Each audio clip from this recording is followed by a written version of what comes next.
আদাল্লু আলাল খায়রি কাফাইলিহি, যে ভালো কাজের রাস্তা দেখায় সে অনুরূপ সওয়াব পায়।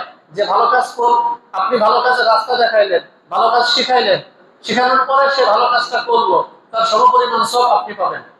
অনুরূপ ভাবে আপনি কোনো খারাপ কাজ কাউকে শিখাইলেন, সে খারাপ কাজ করলো, সে খারাপ কাজ করে যে গুনাহ কামাই করলো, সমপরিমাণ সওয়াব, সমপরিমাণ গুনাহ কি আপনি পাবেন। এজন্য পৃথিবীর কিয়ামত পর্যন্ত যত হত্যা হবে, যত খুন হবে, সমস্ত খুনের সমপরিমাণ গুনাহ ওই যে আদম আলাইহিস সালামের এক সন্তান কি পাবে। মনে আছে এক ভাই আরেক ভাইকে হত্যা করছিল, পৃথিবীর প্রথম খুনি সে। এই প্রথম খুনি হওয়ার কারণে কি প্রত্যেকটা হত্যার সমপরিমাণ গুনাহ সে পাবে, কারণ সে সর্বপ্রথম হত্যার রাস্তা মানুষকে শিখাইছে, তাই না? এই জন্য আপনারটা তো অর্থ থাকবেই, তারপরেও সে অতিরিক্ত হিসাবে ওই যে ডেস্টিনির মতো, ডেস্টিনি বোঝেননি, একজন প্রথম সে সদস্য হয়, সদস্য হইলে সে টাকা দিয়ে সদস্য হইল, হওয়ার পরে সে যত লোক নিবে প্রত্যেক লোকের পার্সেন্টেজ পাবে। বুঝেন নাই? হারাম হারাম হারাম কি হারাম, এই জাতীয় যা আছে কি হারাম হারাম, বুঝে রাখেন। তো যাই হোক,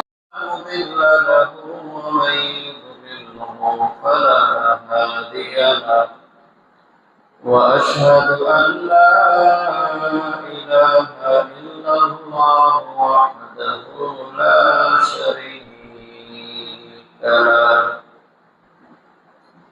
وأشهد أن سيدنا ومولانا محمدا عبده ورسوله صلى الله عليه وعلى آله وأصحابه وبارك وسلم تسليما كثيرا كثيرا.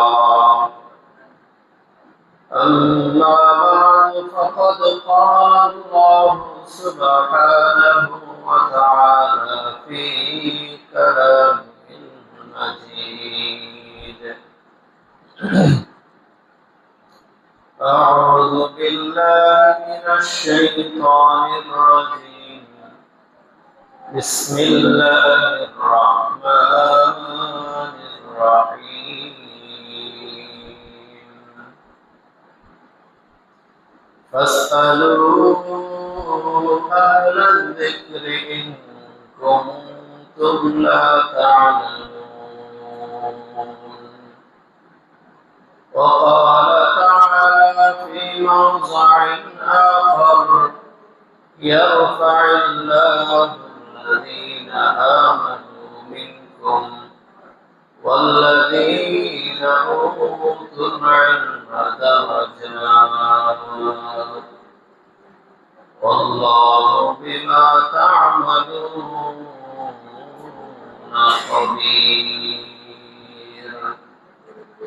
صدق الله مولانا العظيم وصدق رسوله النبي الأمي الكريم، ونحن على ذلك من الشاهدين والشاكرين، والحمد لله رب العالمين.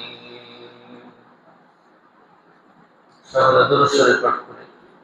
আল্লাহুম্মা সাল্লি আলা মুহাম্মাদ ওয়া আলা আলি মুহাম্মাদ কামা সাল্লাইতা আলা ইব্রাহিম ওয়া আলা আলি ইব্রাহিম ইন্নাকা হামিদুম মাজিদ।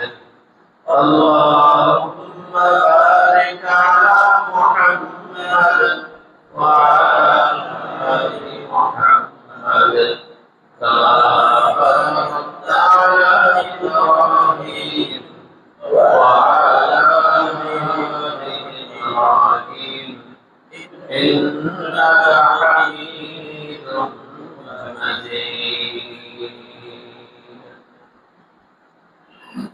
মুহতারাম হাজিরিন, আল্লাহ তাআলার দরবারে লাখো কোটি শুকরিয়া যে আল্লাহ তাআলা আমাদেরকে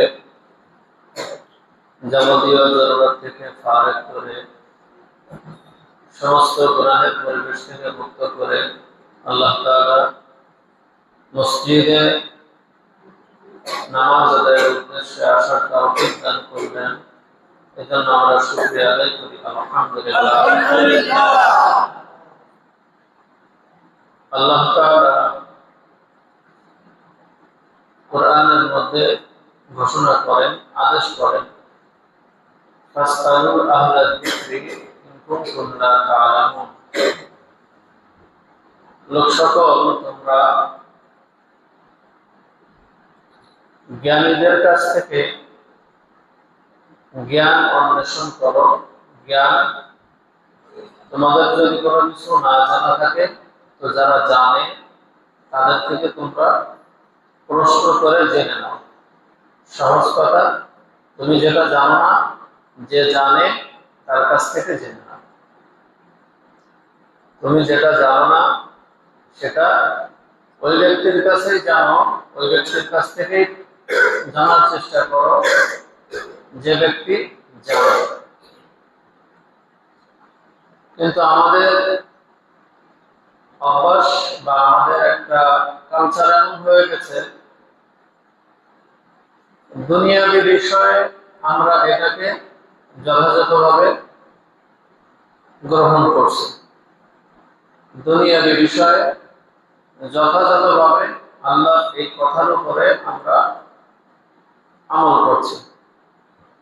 দেখবেন, মানুষ যে চক্ষু বিশেষজ্ঞ তার কাছে হাড়ের চিকিৎসা নিতে পারে না, যিনি কান বিশেষজ্ঞ তার কাছে ব্রেনের চিকিৎসা নিতে চান না, যিনি কিডনি বিশেষজ্ঞ তার কাছে হার্টের চিকিৎসা নিতে চান না। সেও বিশেষজ্ঞ, কিন্তু তার বিশেষজ্ঞ হওয়া সত্ত্বেও তিনি আমি যে বিষয়ে জানতে চাচ্ছি, যে বিষয়ে চিকিৎসা নিতে চাচ্ছি, তিনি সে বিষয়ে জ্ঞান রাখেন না, তিনি সেই বিষয়ে অভিজ্ঞ না। সে বিষয়ে অভিজ্ঞ না হওয়ার কারণেই তার কাছ থেকে আমরা চিকিৎসা নিতে যাই না। আর যিনি অভিজ্ঞ, আমি যে বিষয়টা জানতে চাচ্ছি সে বিষয়ে যিনি অভিজ্ঞ, তাকে 1 মিনিট, 2 মিনিট, 3 মিনিট, 30 সেকেন্ড এতটুকু সময় তার সামনে বসে তার সাথে একটু কথা বললাম, সে আমাকে দেখলো, প্রেসক্রিপশন করে দিল। এই জন্য তাকে আমরা 300, 500, 1000, 2000, 3000 পরিমাণ আমরা তার ফি আমরা পরিশোধ করি, তাই না? আমরা পরিশোধ করি না এটা? তার কাছে পরিশোধ করছি কেন? যে সে এই বিষয়ে জানে, এই জন্য তাকে টাকা দিয়ে তার 30 সেকেন্ড সময়ের যে পরামর্শ, এই পরামর্শের জন্য তাকে আমরা 3000 টাকা দিয়ে দিচ্ছি। আবার একটা বিল্ডিং যে করতেছে, একটা বিল্ডিং এর নকশা যার কাছ থেকে নিয়ে আসতেছি, ডিজাইনটা যার কাছ থেকে নিয়ে আসতেছি, সেই তো ডিজাইন করে দিচ্ছে। একটা ডিজাইন করতে কতই বা সময় লাগে, হ্যাঁ, সেটা ডিজাইন করে দিচ্ছে। আর মানুষ যখন যে কোনো কাজে অভিজ্ঞ হয়ে যায়, তার কাছে ওটা খুবই সহজ বিষয়। ওই জানি কাজ পানি, না জানি কাজ হাতি, একটা কথা আছে। তো সে একটা ডিজাইন করে দিচ্ছে, এজন্য তাকে যেমন বিল্ডিং সেই অনুযায়ী তাকে আমরা টাকা দিয়ে আসতেছি। হাসপাতালে যখন একজন রোগী ভর্তি থাকে, ওই রাউন্ডে যখন আসে, ডাক্তাররা যখন প্রত্যেক রুমে রুমে যায়, রুমে গেলে উনি যখন রাউন্ডে বের হয়েছে, ওনার সাথে আরো 5-7 জন থাকে বা 2-1 জন থাকে, নার্স থাকে, আরো যারা ট্রেনিং নিচ্ছে এমন কয়েকজন থাকে। ওই রুমের ভিতরে যায়, কি অবস্থা, কি ওষুধ চলতেছে, এই ভালো না খারাপ, ওই রোগীর গায়ে হাত দেয় না, রোগীর সাথে অনেক সময় কথাও বলে না। কথা বুঝতে পারছেন? ওই যে ঢুকলো আর বের হলো, 1000 টাকা বিল হয়ে গেছে, 1000 টাকা কি পরিশোধ করতে হবে? ওই ঘরের সাথে ঢুকছে আর বের হয়েছে। কথা বুঝতে পারছেন? তারপরেও কি এখন যদি কেউ বলে এটা আসলো ঘরের ভিতরে, আমার সাথে কথাও বললো না, রিপোর্ট গুলিও দেখলো না, অন্য এক নার্সের সাথে কথা বলে সে চলে গেল, আর তার জন্য তাকে 1000 টাকা পরিশোধ করলো, এটা কিন্তু কেউ বলে না। ঠিকই টাকা পরিশোধ করে। কেন? ওই যে উনি জানে এ বিষয়ে, অভিজ্ঞতা অর্জন করছে, পারদর্শিতা অর্জন করছে, এই জন্য সে ওই যে ঘরের ভিতরে ঢুকলো আর বের হলো, তাতেই আপনার রোগ সম্পর্কে, আপনার অবস্থা সম্পর্কে তার জ্ঞান লাভ হয়ে গেছে। জরুরি পরামর্শই হাঁটতে হাঁটতে দিয়ে চলে গেল, এই ওষুধের ওষুধ চালাও, ব্যস্ত হয়ে গেল। ওই বললো যে এই ওষুধের ওষুধ চালান, নার্সে লিখে ফেলছে বা সহকারী যিনি উনি লেখা দিয়ে গেছে, বাস ওষুধ চলতেছে। তো দুনিয়াবী বিষয়ে আমরা এই আল্লাহর এই আদেশটা যথাযথ কাজে লাগাচ্ছি। ধর্মীয় বিষয়টা যখন সামনে আসে তখন আমরা কিন্তু এটা ভুলে যাই। কারণ পরকালীন যে লাভ, এই লাভ ক্ষতিটা, পরকালীন লাভ ক্ষতি সম্পর্কে আমরা একেবারেই গাফেল। পরকালের লাভ আমাদের কাছে লাভ মনে হচ্ছে না, পরকালের ক্ষতি আমাদের কাছে ক্ষতি মনে হচ্ছে না, যার ফলে আমরা ধর্মীয় বিষয়ে খুবই অবহেলা এবং খুবই উদাসীনতার পরিচয় প্রদর্শন করছি। তো যাই হোক, আল্লাহ তাআলা বলছেন তোমরা যে বিষয়ে জানো না সে বিষয়ে তোমরা জ্ঞানীদের থেকে জেনে নাও। আমাদের মধ্যে দেখা যাবে আমরা নামাজ পড়ছি, ওযু করছি, গোসল করছি, অথচ এই নামাজ সম্পর্কে মসজিদে আমি আসছি 10, 15, 20, 30, 40, 50, যদি জিজ্ঞাসা করা হয় নামাজের মাসআলাগুলি বা নামাজ কিভাবে পড়তে হয়, অনেকে এটা বলতেই পারবো না। আর কারো কারো জানা থাকলে আমল নাই, হয়তো কারো জানা আছে আমল নাই, আর বেশিরভাগ জানাই নাই। বেশিরভাগ কি জানাই নাই। অথচ আমাদের প্রত্যেকের তো দরকার ছিল যে প্রত্যেকটা বিষয়ে অন্তত, আমার সব দরকার নাই। একজনের বললো যে তুমি যদি ঘর থেকে বের হও তো তুমি তালাক, এখন তালাক হবে কি হবে না? হ্যাঁ, ঘর থেকে বের হলো, বের হওয়ার পরে এখন তালাক হবে কি হবে না? এত কঠিন মাসালা তো আমাদের দরকার নেই, ওটার জন্য মুফতি সাহেবরা আছে। আমাদের দরকার প্রত্যেকের জন্য যেটা ফরজ সেটা হলো আমি ওযু করব কিভাবে, গোসল করব কিভাবে, আমি পাক পবিত্র হয়ে নামাজ কালাম পড়বো কিভাবে, নামাজের সূরা কিরাত ইত্যাদি ইত্যাদি। আমি যে আমলটা করছি এই আমলের ফরজ ওয়াজিব সুন্নাতগুলি আমার জেনে নেওয়া প্রয়োজন। কিন্তু খুবই আফসোসের বিষয় যে আমরা নামাজ পড়ছি, নামাজের মাসআলা সম্পর্কে অবগত না।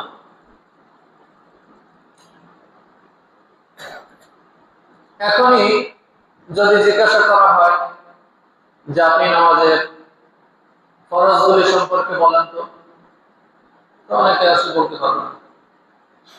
নামাজের 13টা ফরজ আছে, নামাজের ভিতরে এবং বাহিরে মোট 13টা ফরজ আছে। যেমন নামাজের বাহিরে 7টা ফরজ আছে, নামাজের বাহিরে কয়টা ফরজ আছে? 7টা ফরজ আছে। তার মধ্যে শরীর পাক, নিজের শরীরটাকে পাক করা। কিসের থেকে পাক করা? যাবতীয় নাপাক। যাবতীয় নাপাক মানে আপনার পেশাব, পায়খানা, রক্ত ইত্যাদি নাপাক যে বস্তুগুলি আছে, এই নাপাক বস্তু থেকে নিজের শরীরটাকে পাক করা। এবং আরেকটা হলো যদি ওযু গোসলের প্রয়োজন থাকে, তো যখন ওযু গোসলের প্রয়োজন হয় সেটাকেও নাপাক ধরা হয়। যখন মানুষের ওযু বা গোসল মানে ওযু থাকে না, তখন ওই শরীরটাকেও নাপাক না বলেও নাপাক ধরা হয়। কথা বুঝতে পারছেন? নাপাক ধরে নিয়ে তাকে ওযু করা তার জন্য ফরজ করা হয়েছে। তো যাবতীয় নাপাক বলতে নাপাক বস্তু এবং ওযু গোসল না থাকলে ওযু করে নেওয়া। তো এই সমস্ত প্রকার নাপাক থেকে নিজের শরীরটাকে পাক রাখা। অনুরূপ ভাবে নিজের কাপড় পাক রাখা, নিজের কাপড়টাকে রাখা, পাক রাখা। কিসের থেকে? পেশাব পায়খানা এবং যাবতীয় নাপাক বস্তু থেকে। কাউকে কাউকে দেখা যায়, অনেক জায়গায় দেখা যায় যে পেশাব করছে বা কোনো নাপাক জিনিস কাপড়ে লেগে গেছে, এখন করে কি ওই লুঙ্গির এক কোনা অথবা যে কাপড়ে লাগছে সেই কাপড়ের এক কোনা এরকম 3 বার ধুয়ে ফেলে। মানে তার ধারণা হলো এই কাপড়টা 3 বার ধুয়ে ফেললে, এক কোনা 3 বার ধুয়ে ফেললে ওটা পবিত্র হয়ে যাবে। আসলে কি বিষয়টা তাই? আচ্ছা ধরেন আপনার বগলে একটা ফোড়া হয়েছে, বগলে কি হয়েছে? ফোড়া হয়েছে। এখন আপনি চিন্তা করলেন, হায় হায় এই বগলে কাপড় খুলবো, কাপড় খুলে মলম লাগাবো, এটা কেমন কেমন লাগে, হ্যাঁ কষ্ট হয়, এই জায়গা লাগাই রেখে দিই। বাস আপনি সুন্দর মতো হাতের এই পিঠের উপরে, একটু সামনে সুন্দর করে হাতের পিঠের উপরে মলম লাগাইলেন, ব্যান্ডেজ করলেন, ওষুধ দিলেন, সব দিলেন। আচ্ছা বলেন তো, এতে আপনার ফোড়া কি সারবে? ফোড়ার কোনো উপকার হবে? সবাই মিলে বোঝেন না কথাটা। এতে ফোড়ার কোনো উপকার হবে? হ্যাঁ, কোনো উপকার হবে না। বরঞ্চ যেখানে আপনার দরকার ছিল এখানে দরকার ছিল না, সেখানে লাগানোর কারণে এখানে ক্ষতি হতে পারে। বিষয়টা তাই না? তো আপনার পেশাব লাগছে কাপড়ের এক জায়গা, আপনি ধুচ্ছেন আর এক জায়গা, তাহলে কি কাপড় পাক হবে? হ্যাঁ, কাপড় পাক হবে? এই এক লোকের গল্প আছে একটা, যে অসুস্থ হয়েছে। অসুস্থটা কি? গাছে আঘাত লাগছে, আঘাত লেগে ওই পা ছুলে গেছে, একটু রক্ত বের হয়েছে, ডাক্তারের কাছে গেছে, খুব ব্যথাও হয়েছে। ডাক্তারের কাছে যে বলছে, ডাক্তার আমি তো আঘাত পেয়েছি, রক্ত বের হচ্ছে, ওষুধ দেন। তো ডাক্তার মলম দিয়ে গেছে, যেখানে আঘাত লেগেছে সেখানে মলম লাগাইলে ঠিক হয়ে যাবে। ও যে করছে যে সুন্দর মতো ওই গাছের মলম লাগাইছে, কথা বুঝেন না? মলম লাগাইছে কোন জায়গা? ওই গাছে যেখানে আঘাত লাগছিল, ওই গাছে সুন্দর করে মলম লাগাইছে। 1 সপ্তাহ পরে গেছে, ডাক্তার সাহেব ব্যথা তো ভালো হয় না, ঘাও তো শুকায় না, আপনি মলম লাগাইছেন? হ্যাঁ সুন্দর ভাবে তো লাগাইছে। ওই কই লাগাইছেন? ওই যে গাছে লাগছিল সেই জায়গায় লাগাইছে। কথাটা কি বুঝতে পারছেন? হ্যাঁ, তো আমাদের কিছু লোকের দশা হয়ে গেছে এমন, আরে পেশাব লাগলে ধোয়ার কথা, যেখানে লাগছে সেই জায়গাটা আগে পবিত্র করার কথা। কিন্তু আমি যেখানে পেশাব লাগছে বা নাপাকি লাগছে কাপড়ের, আমি সেই জায়গাটা না ধুয়ে আমি কাপড়ের এক কোণা যদি ধুয়ে নেই 3 বার, কেন 300 বার ধুইলেও তো ওই কাপড় পবিত্র হবে না। কি হবে? আপনাদের কি মনে হয় হবে? ওই যে ঔষধ যেমন যেখানে ফোড়া হয়েছে ওইখানেই লাগাতে হবে, লাগালে ভালো হবে, আর অন্য জায়গায় লাগালে যেমন ভালো হবে না। তো কাপড়ের যেখানে নাপাক লাগছে বা শরীরের যেখানে নাপাক লাগছে ওই জায়গাটায় ধুইলে পবিত্র হবে, ওই জায়গা বাদ রেখে অন্য জায়গা ধুইলে পশ্চিম কালেও পবিত্র হবে না। তো এই আমলটা আমরা যারা করে থাকি, অর্থাৎ যাদের ভিতরে এই ধারণাটা আছে যে কাপড়ের এক জায়গা পেশাব লাগলে আরেক জায়গা 3 বার, এক কাপড়ের এক কোণা 3 বার দিয়ে ফেললে পবিত্র হয়ে যাওয়া, আমরা এই ধারণা অনুযায়ী যারা আমল করছি তারা এই আমলটা ছেড়ে দেব। অর্থাৎ এটা আপনি ভুলের উপরে আছেন, যে আমলটা করছেন সে কিসের উপরে আছেন? ভুলের উপরে আছেন। আচ্ছা, আপনার বালতির ভিতরে একটা মরা ইঁদুর পড়লো, এখন আপনি চাচ্ছেন যে বালতিটা পরিষ্কার করবেন, তো বালতির পানি সব ফেলে দিলেন, কিন্তু মরা ইঁদুরটা বালতিতে থেকে গেল। আচ্ছা বলেন তো, বালতি পরিষ্কার হবে? কেন হবে না? ইঁদুর তো বালতির ভিতরে রয়ে গেছে। ইঁদুর কি? আপনার যদি বালতি পরিষ্কার করতে হয় তো আগে ইঁদুরটা উঠে ফেলে দিতে হবে, তাই না? আগে ইঁদুর বালতি থেকে ফেলতে হবে, এরপরে বালতি ধুইলে বালতি পরিষ্কার পরিচ্ছন্ন পবিত্র হবে। কিন্তু ওই মরা ইঁদুর ভিতরে রেখে আপনি পানি সব ফেললেন, পানি শুধু দিতে ঢালতে থাকলেন, কোনোদিনও বালতি পরিষ্কার হবে না। অনুরূপভাবে আপনার কাপড়ের যেখানে নাপাক লেগেছে বা শরীরের যেখানে নাপাক লেগেছে সেই জায়গাটা না ধুয়ে অন্য জায়গায় যদি আপনি ধোন, কিয়ামত পর্যন্ত ধুইলেও আপনার ওই কাপড় বা শরীর পবিত্র হবে না। আশা করি সকলে বুঝছেন। তো এই জন্য আমাদের যদি কখনো কাপড়ে বা শরীরে কোনো নাপাক লাগে, তাহলে আমরা কি করব? যেখানে লাগছে ঠিক সেই জায়গাটাকে ধুয়ে ফেললে পবিত্র হয়ে যাবে। এমন না যে আপনার মাথায় নাপাকি লাগছে পুরো পাঞ্জাবি ধুতে হবে, বা পুরো জামাটা ধুয়ে ফেলতে হবে, এটার জন্য আপনি বাধ্য না। আপনার এখানে নাপাক লাগছে, আপনি এই জায়গাটা সুন্দর করে ধুয়ে ফেলেন। যদি নাপাকটা দেখা যায়, যদি রক্ত হয়, কথার কথা রক্ত যেটা দেখা যায়, নাপাকটা দেখা যায়, মানে যেটা দেহ আছে, নাপাক রক্ত হোক, গোবর হোক, নিজের পায়খানা বা বাচ্চাদের পায়খানা, যাই হোক না কেন, যেটা দেখা যায়, যে নাপাকটা দেখা যায় লাগছে, বাস আপনি এটা ধুয়ে ফেলেন। ওই যেটা দেখা যাচ্ছে ওটা ধুয়ে ফেললে, ওটা পরিষ্কার করে ফেললেই পবিত্র হয়ে যাবে। 3 বার ধোয়া লাগবে না, ওটা একবারই। আর যেটা দেখা যায় না, যেমন পেশাব, পেশাবকে দেখা যায়, বুঝেন না মনে? আচ্ছা, পেশাব যদি আপনার কাপড়ে লাগে, শুকাই গেলে কি আপনি বুঝতে পারবেন যেটা পেশাব ছিল এখানে? হ্যাঁ, ওটা তো পানির মতো দেখা যায় না। তো এই যে এখানে লাগছিল, ঠিক এই জায়গাটা আপনার নতুন পানি দিয়ে 3 বার ধুতে হবে এবং প্রত্যেকবার বিসমিল্লাহ বলে নিংড়াইতে হবে। কথাটা কি বুঝতে পারছেন? এমন ভাবে নিংড়াইতে হবে যে পানি যেন আর না থাকে, এমন ভাবে নিংড়াইতে হবে যেন পানি আর না থাকে। পানি থাকলে কিন্তু পবিত্র হবে না। আর যেটা আপনার নিংড়াইতে পারবেন না, ওটা ঝুলাই রাখবেন, ওটার পানি পড়তে পড়তে যত যত যখন সব ঝরে যাবে, তখন আবার ধুয়ে দেবেন। এরকম 3 বার ধুয়ে দিলে পবিত্র হয়ে যাবে। আর যারা নিংড়ানো যায়, যেমন এটা নিংড়ানো যায়, আপনি একবার ধুইলেন, ধুয়ে বিসমিল্লাহ বলে নিংড়াইলেন, আবার নতুন পানিতে ধুইলেন, আবার নিংড়াইলেন, আবার নতুন পানিতে ধুইলেন, আবার নিংড়াইলেন, বাস পবিত্র হয়ে যাবে। কথাটা বুঝছেন না সবাই, তাই না? তাহলে 1 নম্বরে শরীর পাক, 2 নম্বরে কাপড় পাক। শরীর পাক, কাপড় পাক মানে কি? সমস্ত নাপাকি থেকে নিজের শরীরটাকে পবিত্র রাখা, সমস্ত প্রকার নাপাকি থেকে নিজের কাপড়টাকে পবিত্র রাখা, শরীর এবং কাপড়টাকে পবিত্র রাখা। 3 নম্বরে নামাজের জায়গা পাক। আপনি যে জায়গায় নামাজ পড়তেছেন, যে জায়গা নামাজের উপরে বা যে জায়গা আপনি চিন্তা করতেছেন, অর্থাৎ আপনার নামাজের জায়গাটা এটাও সব প্রকার নাপাক থেকে পবিত্র থাকতে হবে। কথার কথা, একটু আগে আপনার বাচ্চা পেশাব করেছে, এখন ওটা আপনার শুকায় গেছে, আপনি যে মাশাআল্লাহ ওর উপরে দাঁড়ায় নামাজ পড়া শুরু করলেন, এ নামাজ হবে? হবে? কথার কথা, আপনার ফলনে এই আপনার অনেকের ঘর তো কাঠের আছে না, বাস পেশাব করে দিল, আপনি ওর উপরে যে নামাজ পড়লেন, বা এই যে এখানে পেশাব করে দিল, আপনি নামাজ পড়া শুরু করে দিলেন, শুকায় গেছে, নামাজ পড়া শুরু করে দিলেন। বা এই যে জায়নামাজে পেশাব করে দিল, বাস আপনি নামাজ পড়া শুরু করে দিলেন জায়নামাজের উপরে, নামাজ হবে? হবে না।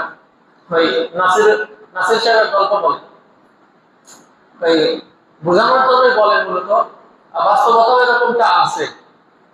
বাস্তবতা কি এমনটা আছে, তারপরে শোনেন, শুনলে বুঝতে পারবেন যে গ্রামের মেম্বার সাহেব, উনি মসজিদে আসছে, আবার মেম্বারের নাম নিয়ে মেম্বারের একটু পচানো হয়ে যায় না, মেম্বারের পচানোর উদ্দেশ্য না, কি বোঝানোর জন্য আর কি বল।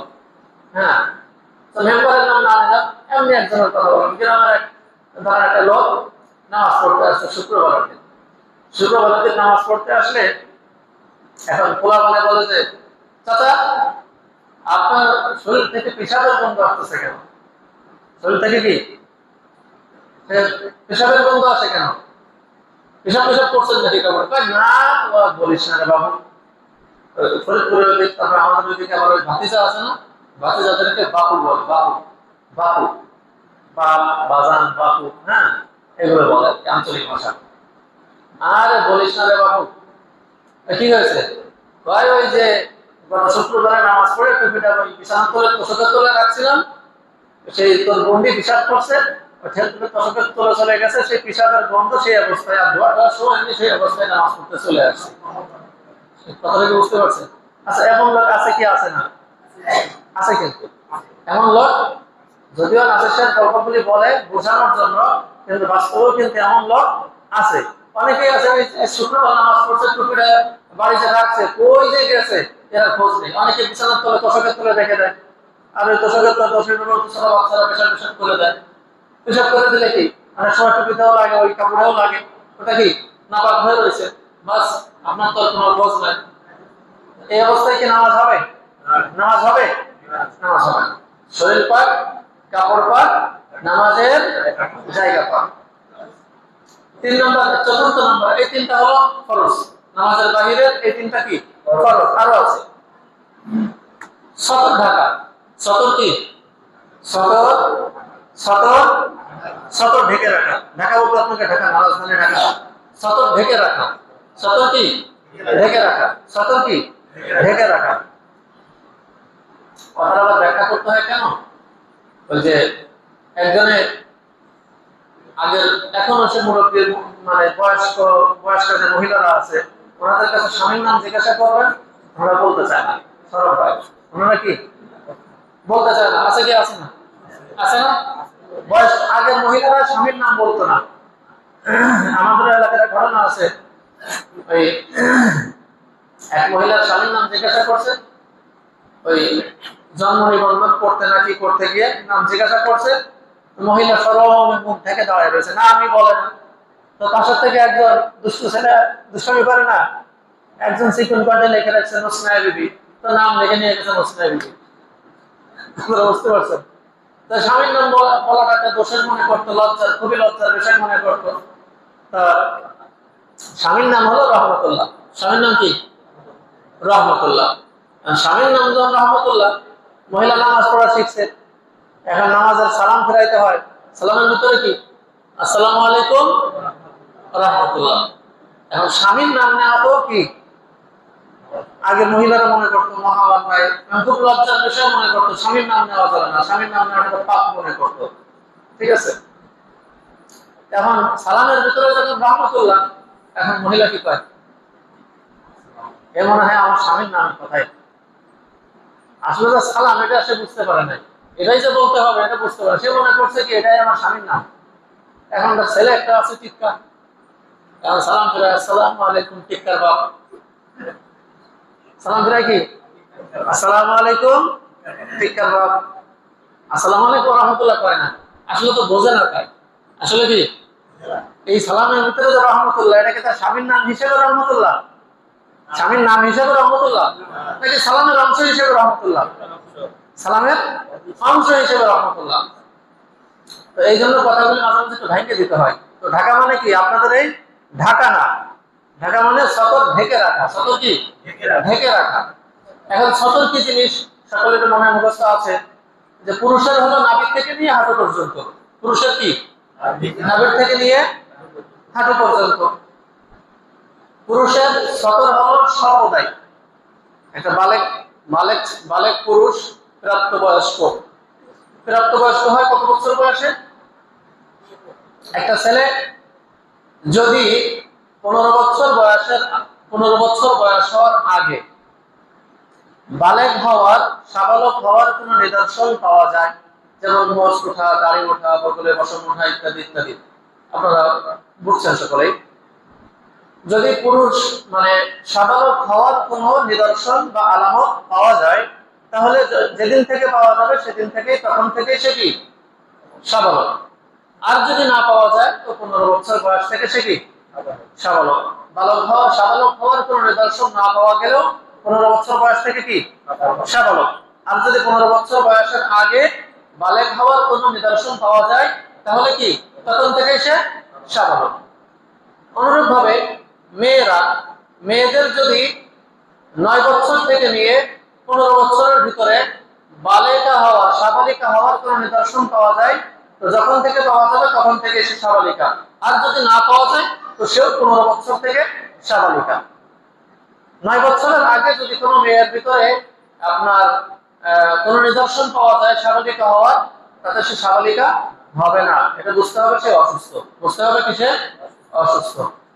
তো একটা ছেলের জন্য যখন থেকে সে বালেগ হলো, অর্থাৎ সাবালক হলো, তখন থেকে তাকে প্রাপ্তবয়স্ক ধরা হয়। আর একটা প্রাপ্তবয়স্ক ছেলের জন্য সতর হলো 24 ঘন্টা, 24 ঘন্টায় তার জন্য ফরজ হলো নাভির থেকে নিয়ে হাঁটু পর্যন্ত ঢেকে রাখা। নাভির থেকে নিয়ে কি হাঁটু পর্যন্ত ঢেকে রাখা। যদি একাকী থাকা অবস্থায় কথা ঘরের ভিতরে আছে, তখন সে তার সতর খুলে গেল, তাতে গুনাহ হবে না। গোসলখানায় গিয়েছে কেউই না, একলা একলা, তাতে গুনাহ হবে না। পানির নিচে গিয়েছে একলা একলা, তো গুনাহ হবে না। কথাটা বুঝতে পারছেন? কিন্তু এটা যদি কোনো পরপুরুষ বা পরনারী দেখে ফেলে, নাভির থেকে নিয়ে হাঁটুর নিচ পর্যন্ত, এর ভিতরে কোনো অংশ, কোনো অংশ, কোনো অংশ যদি খোলা থাকে, আর যদি অন্য কেউ দেখে, তো যে দেখালো তারও গুনাহ হবে, কবিরা গুনাহ, যে দেখবে তারও গুনাহ হবে। দেখনেওয়ালা যদি প্রথমবার নজর পড়ার পরে ফিরায় নেয়, নজর পড়ছে ফিরায় নিল, এটা মাপ। এরপরে যদি আবার তাকায় থাকে, তখন কি গুনাহ। আমি আগেও বলছি, আমরা যারা ফুটবল খেলা দেখতে যাই, তাদের কি 40 মিনিটের খেলার ভিতরে কয়েক কোটি গুনাহ হয়ে যায়। কথাটা বুঝতে পারছেন? 40 মিনিটের খেলার ভিতরে কি 40 মিনিটের খেলা দেখতে গিয়ে কি কত যে গুনাহ হয় তার কোনো হিসাব থাকে না। কতবার নজর দেয়, 24 জন প্লেয়ার, 2 জন আম্পায়ার, কি তাই না? এদের দিকে তাকাচ্ছেন যখন আপনি, এক নজরেই 24টা গুনাহ, এক নজরেই কি 24টা কবিরা গুনাহ।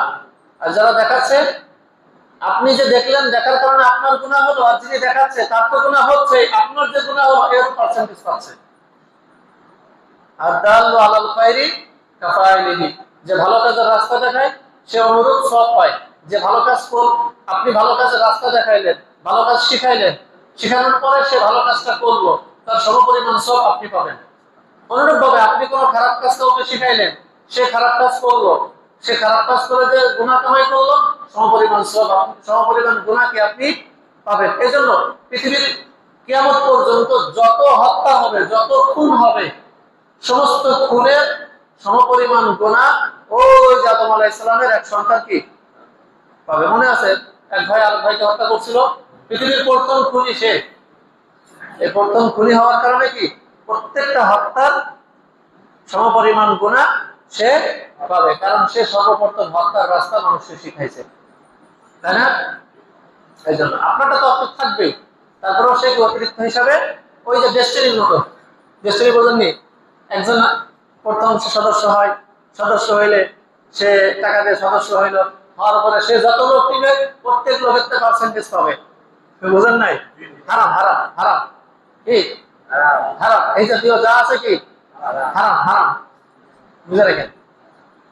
তো যাই হোক, চতুর্থ নম্বরে কি বলছিলাম, সতর ঢেকে রাখা। একজন পুরুষ নাভির থেকে নিয়ে হাঁটুর নিচ পর্যন্ত কি রাখবে, ঢেকে রাখবে।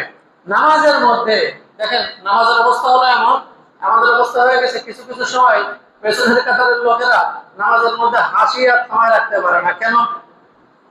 সামনের কাতারে যিনি দাঁড়াইছেন তিনি, তার টি শার্টটা একটু ছোট, টি শার্টটা কি একেবারে টান টান করে গেছে, আবার ওদিক যে প্যান্ট পরছে, এই প্যান্টটা মাথার হাড়ে যে থামে রয়েছে, মানে হাড় না থাকলে হয়তো ওটাও পড়ে যাইতো, হাড় না থাকলে কি হয়তো বা পড়ে যাইতো, ওই হাড়ের কারণে বেঁধে আছে। উনি যখন সিজদায় গিয়েছে, টি শার্ট ছোট, সামনে উপরের দিকে উঠে গেছে, আর এদিক প্যান্ট কি নিজের দিকে চেপে গেছে, মাঝখানে কি নামের নিচে প্রায় এতখানি জায়গা খুলে যায়। তো 4 আঙ্গুলের বেশি যখন খুলে গেছে, তখন কি আপনি যখন খুলে গেছে, একটা সিজদা তো 3 তাসবিহ পরিমাণ, সিজদা কি নামাজের মধ্যে 3 তাসবিহ পরিমাণ যদি সতর খোলা থাকে তো নামাজ আর হয় না, নামাজ কি হয়ে যায়, ভেঙে যায়। নামাজ ভাঙার কারণ 19টি, তার ভিতরে অন্যতম হলো কি 3 তাসবিহ পরিমাণ সতর খুলিয়া থাকা। 3 তাসবিহ পরিমাণ সতর কি থাকা, খুলে থাকা। এখন যখন সিজদায় গেল, একটা সিজদা তো 3 তাসবিহ পরিমাণ সিজদা হয় না, একটা রুকু 3 তাসবিহ পরিমাণ রুকু কি হয় না। যখন সিজদায় গেল তখন কি ওই খুলে গেল, পেছন থেকে কি খুলে গেছে, কাপড় সরে গেছে, বাস পূর্ণ সিজদা করলো, নামাজ শেষ হয়ে গেল, বাদ হয়ে গেল, ওই নামাজটাকে আবার পড়তে হবে। সে তো মনে করছে আমার নামাজ তো হয়ে গেছে, মাশাআল্লাহ কত সুন্দর নামাজ পড়ে আসছি, দায়িত্ব থেকে মুক্ত হয়ে গেছে, তাই মনে করছে না, তার নামাজও হয় নাই, আর তার গুনাহ তো উল্টো হয়েছে, নামাজ হয় নাই, উল্টো গুনাহ হয়েছে। আর পেছনে যারা হয়েছে তারা যদি বারবার তাকায় থাকে তো তাদের গুনাহের কারণে এই ডবল গুনাহ হয়েছে। কথাটা কি বুঝতে পারছেন? আর একটা বালেগা নারীর সতর হলো তার 2 হাতের নামাজের সতর, নামাজের সতর 2 হাতের কবজি, 2 পায়ের টাকনু, 2 পায়ের টাকনু পর্যন্ত খোলা রাখতে পারবে নামাজের ভিতরে, আর 2 হাতের কবজি পর্যন্ত খোলা রাখতে পারবে, আর চেহারা খোলা রাখতে পারবে। এছাড়া একটা চুলও খোলা রাখতে পারবে না, একটা চুলও খোলা রাখতে পারবে না। কথাটা বুঝতে পারছেন? নামাজের মধ্যে যদি একটা চুলও বের হয়ে যায় মহিলাদের, তো সে নামাজ আর কি হয় না। এই জন্য মহিলাদের জন্য করণীয় হলো বড় হিজাব করে নামাজ পড়া। কি করে নামাজ পড়া? সবাই বড় হিজাব বানাই দিবেন, বড় হিজাব বানাই দিবেন। হ্যাঁ, বড় হিজাব বানাই দিবেন, যে এক হিজাবের জন্য হাঁটু পর্যন্ত ঢেকে যায়। এক হিসাবে কি এদিকে হাতা, এখন হিজাব পাওয়া যায় এই পর্যন্ত হিজাব পাওয়া যায়, একটা এই নখের সাথে বাঁধায় রাখে একটা হিজাব পাওয়া যায়। আর যদি এটা না পাওয়া, যদি হাত পা ভিতরেই রাখে, তাহলে বাস পুরো একটা হিজাব পরাই দিলেন, শুধু এই যে মুখটা বের হয়ে থাকে, বাস, বাকি সব। অনেকে হিজাব পরে কিন্তু এই গলা বের হয়ে থাকে, অনেকে হিজাব পরে কি এইটা বড় হওয়ার কারণে গলা বের হয়ে থাকে, তাদের নামাজও কিন্তু হবে না। গলাও তো সতরের ভিতরে, নামাজের সতর, নামাজের সতর। আপনারা কি বুঝতে পারছেন? তো 4 নম্বরে কি সতর ঢেকে রাখা, সতর তো বুঝছেন তাই না? কিবলামুখী হওয়া, পশ্চিম দিকে, পশ্চিম মানে বাইতুল্লাহর দিকে, আমাদের দেশ থেকে পশ্চিম, বাইতুল্লাহ পশ্চিমে, এই জন্য কি আমরা পশ্চিম দিকে ফিরি, অর্থাৎ যেখানেই থাকি না কেন পৃথিবীর, বাইতুল্লাহর দিকে ফিরে নামাজ পড়া। সময় মতো নামাজ পড়া, নামাজের সময় মতো নামাজ পড়া। এখন যদি জিজ্ঞাসা করে যে প্রত্যেকে দাঁড়ান নামাজের সময়গুলি বলেন, ফজরের সময় প্রত্যেকে কোন পর্যন্ত, জোহরের সময় কটা থেকে কটা পর্যন্ত, কয়টা তো না, কখন থেকে কখন পর্যন্ত, আসরের সময় কখন শুরু হয় কখন শেষ হয়, আমাদের মনে হয় মানে 70% লোক বলতে পারবে না। 70% কি হয়তো বা বলতে পারবে না। ঘড়ির টাইম থেকে বলতে পারবে যে এই এখন নামাজ শুরু হয়, ঠিক আছে, এই টাইমে নামাজ পড়ে, কিন্তু শুরু কখন শেষ কখন এটা বলতে পারবে না। অথচ মানে প্রায় এমন প্রশ্ন সম্মুখীন হয়, মানে এমন ফোন করে বলে বা নামাজের কথা জিজ্ঞাসা করলে আফসোস করে বলতে, হুজুর আজকে ফজর নামাজটা পড়তে পারি নাই। কেন করতে পারেন নাই? উঠছি, উঠে দেখি যে কয়টা বাজে, এই জন্য করতে পারি নাই। মানে মসজিদের নামাজের সময় যখন ওটা পার হয়ে গেছে। কথা কথা মসজিদের নামাজ এখন 5:15, 5:15 পরে উঠছি, এই জন্য আর পড়তে পারি নাই। আর 5:15 পরে তো আরো সময় রয়েছে, আরো 25 মিনিট সময় আছে আপনার জন্য। 5:42 পর্যন্ত এখন ফজরের নামাজের রক্ত। কথাটা বুঝে আসলে তোমরা যদি জানা থাকতো যে সময় আরো আছে, মসজিদে যখন জামাত শুরু হয় এটাই নামাজের শেষ ওয়াক্ত না, এরপরে আরো অনেক সময় আছে সূর্য ওঠার আগ পর্যন্ত, তাহলে সে নামাজটা পড়তে পারতো। বুঝে আসলে তো অক্ত মতো নামাজ পড়া, অক্ত মতো নামাজ পড়তে গেলে অক্ত চিনতে হবে। নামাজের অক্ত কি? নামাজের নিয়ত করা। আপনি যে নামাজটা পড়ছেন এই নামাজের কি নিয়ত করতে হবে। আপনি যে নামাজটা পড়ছেন কি সেই নামাজের নিয়ত করতে হবে। নিয়তটা কখন করবেন? একেবারে যখন আল্লাহু আকবার বলবেন তার আগ মুহূর্তে নিয়তটা করবেন। আল্লাহু আকবার বলার আগেই কি নিয়তটা করবেন। নামাজের মধ্যে আর ইকামতের মধ্যে, নামাজ আর নিয়ত এই দুইটার মাঝখানে ইকামত এত সময়ও বিলম্ব না করা, এত সময়ও বিলম্ব না করা। নিয়ত করলেন আমি এখন জুমার নামাজ পড়ছি এবং বিছানা, আল্লাহু আকবার, শেষ, শুরু হয়ে গেল। আমি এখন ফজরের নামাজ পড়ছি, আল্লাহু আকবার। আমি এখন জোহরের নামাজ পড়ছি, আল্লাহু আকবার। বুঝছেন? মুখে বলার প্রয়োজন নেই আমি আসরের নামাজ পড়ছি, মনে মনে নিয়ত করছেন, বাস হয়ে গেছে। হ্যাঁ, তো নামাজের বাহিরে কি এই 7টা ফরজ আমরা খেয়াল রাখবো। বলি শরীর পাক, বলেন কাপড় পাক, নামাজের জায়গা পাক, সতর ঢাকা, কিবলামুখী হওয়া, সময় মতো নামাজ পড়া, নামাজের নিয়ত করা। মনে থাকবে না ইনশাআল্লাহ? নামাজের বাহিরে অর্থাৎ আপনি নামাজ শুরু করার আগে এই 7টা ফরজ আপনাকে আদায় করতে হবে।